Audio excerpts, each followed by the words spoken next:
After last night's miserable performance against the Toronto Maple Leafs, I think we need to talk about the elephant in the room, being Four Nations.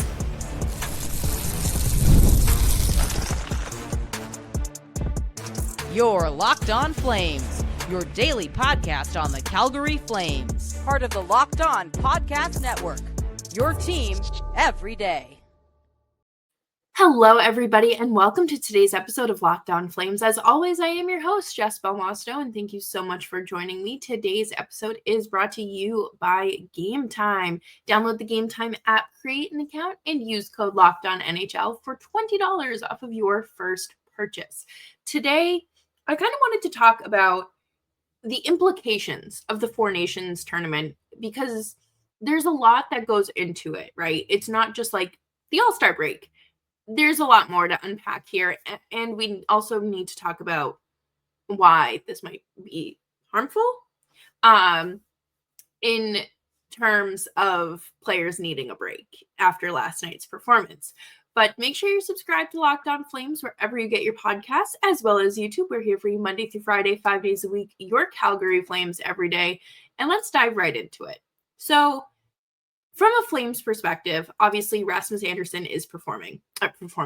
He is playing in Four Nations tournament representing Sweden. Why is this a problem? I mean, it's not a problem. It's not. These players love and have such great pride in representing their country, and I think that's great. However, this season has been a little bit tumultuous for Rasmus Andersson. And I said this back in September. I would not expect this to be a career year for Rasmus Andersson. Number one, he just welcomed a baby over the offseason. And number two, the emotional turmoil and effect of losing his best friend unexpectedly this summer with Johnny Gaudreau's sudden passing. So there's that you have to take into consideration as well. And we know these players look forward to the All-Star break because we know most of them are not going. So it is, and we knew this was going to be a thing well before, wasn't just sprung on them in October. But that doesn't always let you physically prepare for it, right? We've seen a lot of players go down with injuries and back out because of ailments. What does this mean? But in terms of Rasmus Andersson, I feel like this is going to be detrimental. Not because he's playing or anything like that. I think he needs a break, a much needed rest, some sunshine, a breakaway from the freezing, bitter cold Calgary weather, and just some time to decompress. It is a long break.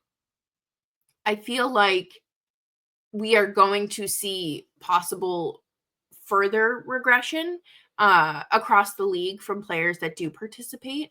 But obviously, specifically, we are talking about Rasmus Andersson. Rasmus Andersson has 9 points in 42 games, over the last 42 games. That's not Rasmus Andersson. That is not the Rasmus Andersson that we are all familiar with. He has struggled defensively this year, and we've seen that, especially, with Kevin Bahl as his first line pairing. Bahl was not a first pairing defenseman, really. Typically second or third pair. So he's playing up in the lineup. And Andersson has had to carry a little extra weight. And now he's basically carrying dead weight. This Flames defensive group, which we're going to talk about towards the end of the show, is abysmal. Rasmus Andersson would benefit from rest.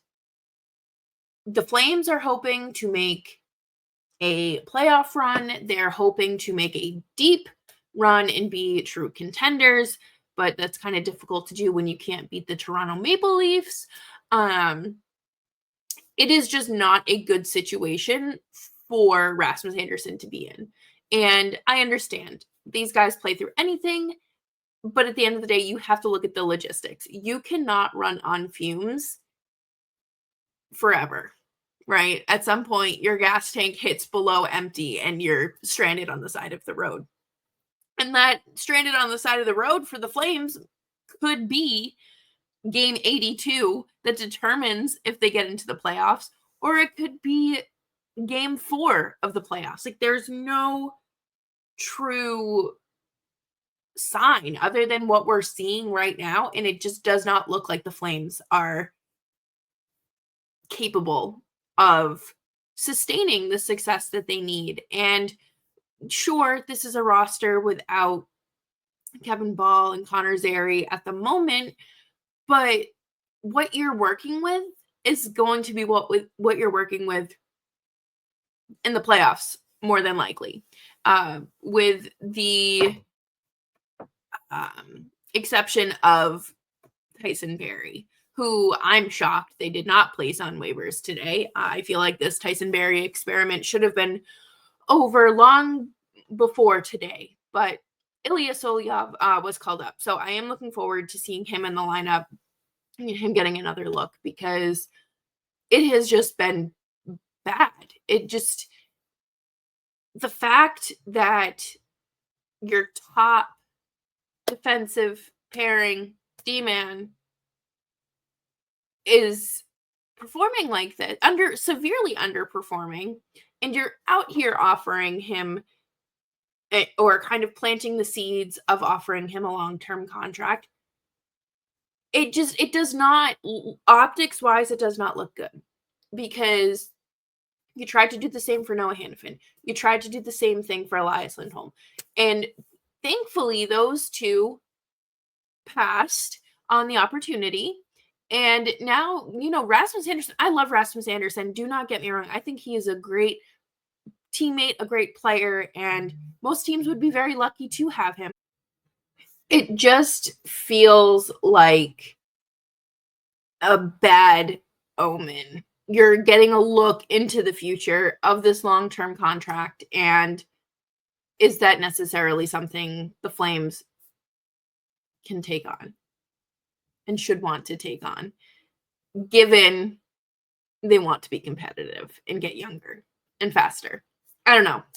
This is very much a situation where I see both sides, and I can play both sides of that fence, because I do enjoy Rasmus Andersson. I think he's a good hockey player. Could just be a slump. Could be all those external factors factoring into his on-ice performance. Or it could literally just be that he's almost 29 years old. So we'll have to see. But coming up next, we are going to talk about who benefits from this break and why it could actually play in the Flames' favor.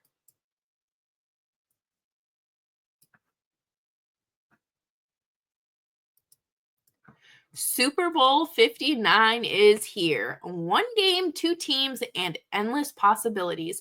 And there's no better way to make every play more exciting than with FanDuel Sportsbook.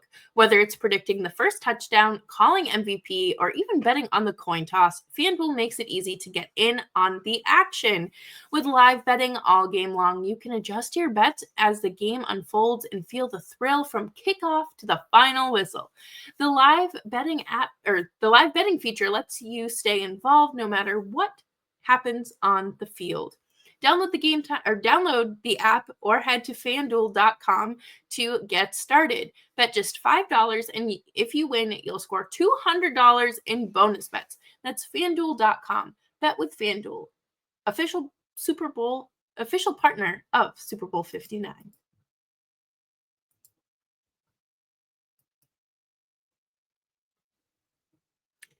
Thanks for hanging out with me today on Locked On Flames. Make sure you're subscribed wherever you get your podcasts, as well as YouTube. We're here for you Monday through Friday, 5 days a week. Your Calgary Flames every day.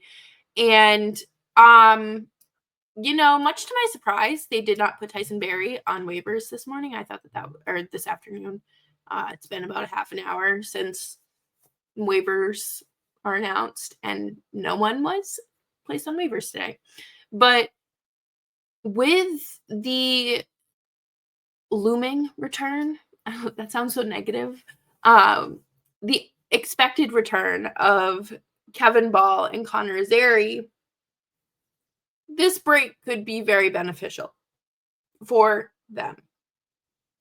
Both of them are coming back from, significant injuries. Obviously, Zary happened in the start of January. A very, very ugly looking injury, where it was feared he could have potentially torn or sprained or required surgery on his ACL or MCL, but thankfully it did not require that. We did not get much more detail there.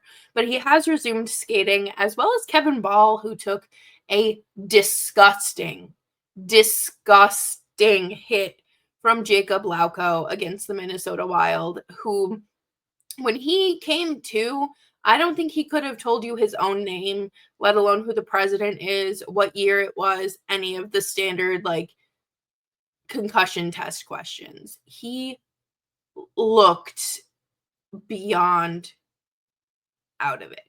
But good news is both of them have started skating in a limited capacity, and neither are ready to slot back into the lineup, and that's fine. Personally, I would much rather them take their time. While every point counts right now, you also need to factor in the health of these players. And if you really want to make a playoff run, you need everyone to be 100%.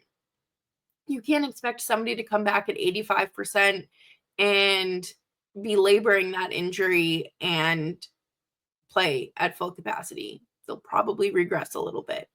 But this is the opportunity for, obviously, Bahl and Zary to rest, continue their rehabilitation, and work back up to coming back to the lineup. And that is obviously the ultimate goal for them.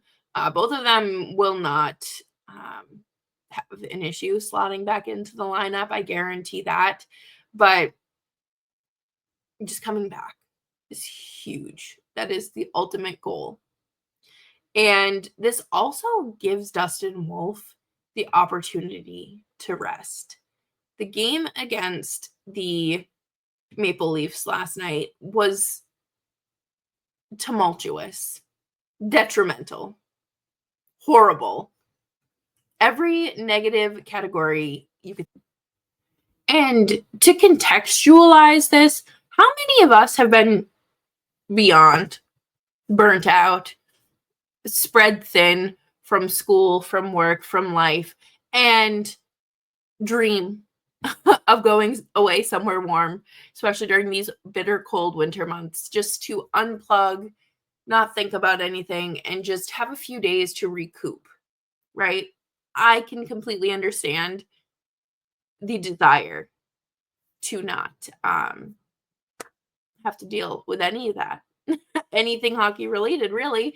And it does serve as an unofficial trade deadline as well. So who knows what might happen while they are in Cabo during this tournament. But I think that Dustin Wolf will benefit from this as well, because, like I said, last night's performance was tough. He is a rookie. This is his first real shot at the show, and there's a lot of weight on his shoulders, his young shoulders. And the defense in front of him is definitely a cause for concern, as I talked about before. You're missing the other half of your top pair. You have Tyson Barrie, who is slower than a sloth, moving and creating all sorts of turnovers. You have, Braden Bahl, who's doing the best that he can. Jake Bean, also really struggling. Miramonov, don't even get me started. If your name is not Mackenzie Weegar, I don't know what to tell you. The defensive group needs a lot of work. And that's why I'm very hesitant on this trade, or not this trade deadline, sorry, this push for the playoffs, because we saw what happened against Dallas when the Flames didn't have their top penalty killer with Chris Tanev.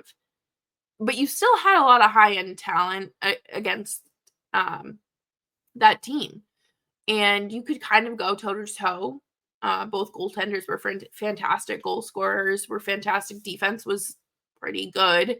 But then you look at like what happened against the Oilers, and they completely crumbled and fell apart. And that does worry me a lot, because you don't have that high-end talent to bail you out. You don't have that game breaker to bail you out. And for me, I do hope this team makes the playoffs, because I really would like a reward for them, a nice little sweet treat after they've busted their humps all season long. And it would be quite the underdog story, but at the same time, it doesn't feel like they're ready. This team needs some more time to cook. But back to this break being beneficial, I hope it allows players to regroup, find it within themselves to do whatever they need to do to be rejuvenated for this last stretch of the season. It stinks that, you don't have what you necessarily need to have leading up to this as a solid, truly competitive team. But does this also give Craig Conroy the opportunity to maybe look at some defensemen around the league leading up to the deadline? I think that is something that they could explore. But I also still fully think they're looking for more forwards and defensemen, because they do have a logjam. So it's all about what you're willing to sacrifice at this given moment. But coming up next, we're going to wrap up the show with some conversations surrounding last night's game against the Maple Leafs.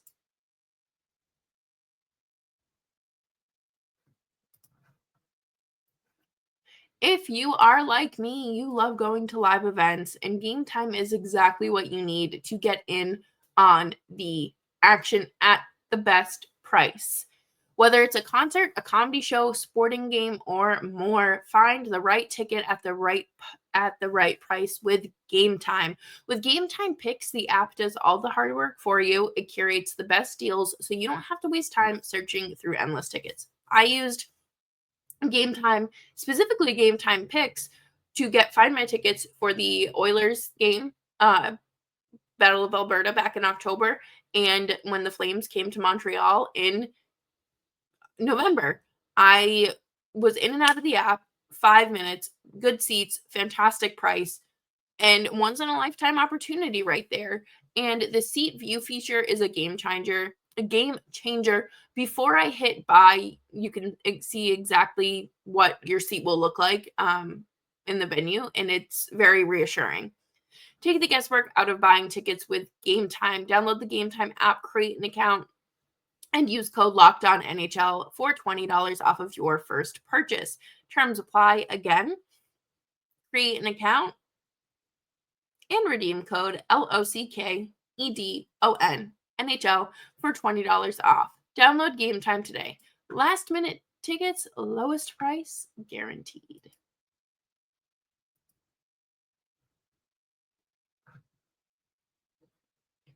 Thanks everyone for hanging out with me today on Locked On Flames and just making the show part of your day. It definitely means a lot. Thanks so much. My 5th year of hosting the show is approaching. My 5-year anniversary is right around the corner later this month, which is bonkers. And I feel like we've all lived like 5 different lives in that time span, especially with this team. And the one thing that stays consistent with this team is the inconsistency. They are consistently inconsistent, and I swear I have been saying that since 2020, and it's still valid. It still holds weight. And I think last night's matchup against the Leafs was a scheduled loss. I think even if Kevin Bahl had been in the lineup, you might have had more luck with Zary being in there, but other than that, you're going up against a very high caliber team. Mitch Marner was out, so you kind of had that going for your benefit. But other than that, you were just you were going to be floundering the whole game, and it did come within reach at some points. But the Flames just couldn't capitalize on it, and this is why you need that top tier, upper echelon talent. The Flames sorely miss the Johnny Gaudreau and Matthew Tkachuk era. They need that type of scoring again. The wraparound goals, the net front presence, the snipes, the ability to consistently score. It's just not there. It's not there anymore. And when you go up against a team that has William Nylander, Matthew Knies, Austin Matthews, all of these young players that can score, it is very daunting. It is daunting. And Chris Tanev made his return last night. And the brutal part of last night, I will say, is obviously losing to Brad Treliving's team. It's kind of nothing like getting embarrassed by your ex and kind of being like, oh, well, I guess I made the right decision and getting out of there sort of situation. But another concern last night was, of course, the turnovers. The lines got caved in. It was tough. It was a tough game. And I understand that, the Flames have been playing back to back. They've been traveling. It's been this, it's been that, but you can only make so many excuses because players show up. Like the talent shows up even when you're exhausted. So one thing, though, I did want to touch on was the friendly conversation that Rasmus Andersson and Nazem Kadri had last night. Pleasantries were exchanged on the bench. If you can read lips, I will let you do that. The clip is all over Twitter. This sparks, always sparks conversation of, well, why are they talking to each other like that? That's not very, teammate friendly. That's not how teammates talk to each other. And yes, it is. If you have played competitive sports at any level, you know that like frustrations build up on the bench and sometimes you just start yapping. Does not matter. I mean, we did see it with the Leafs during the playoffs last year when I think it was Nylander told Marner, or it was Matthews that told Marner. One of those three told Marner to stop crying. And Twitter went crazy. This is something that happens. We see it, in baseball, players tossing the sunflower buckets and the Gatorade and, throwing little fits. But if you aren't not mad, but if you're not having those types of discussions when you are losing and bad plays are being made, then something's wrong. Something is wrong. Because you have to, no one is just going about their day, la-di-da. You are going to have heated discussions. And you're going to, get into a shouting match when bad plays and lack of defense happens and your opponent goes up on you again. And there's really nothing else to that. It doesn't make you a bad teammate. If it's happened time and time again and, there's a JT Miller and Elias Pettersson situation brewing in the locker room, that's a different story. But for the Flames, we know that this is a close-knit group. They keep what happens in the room between themselves.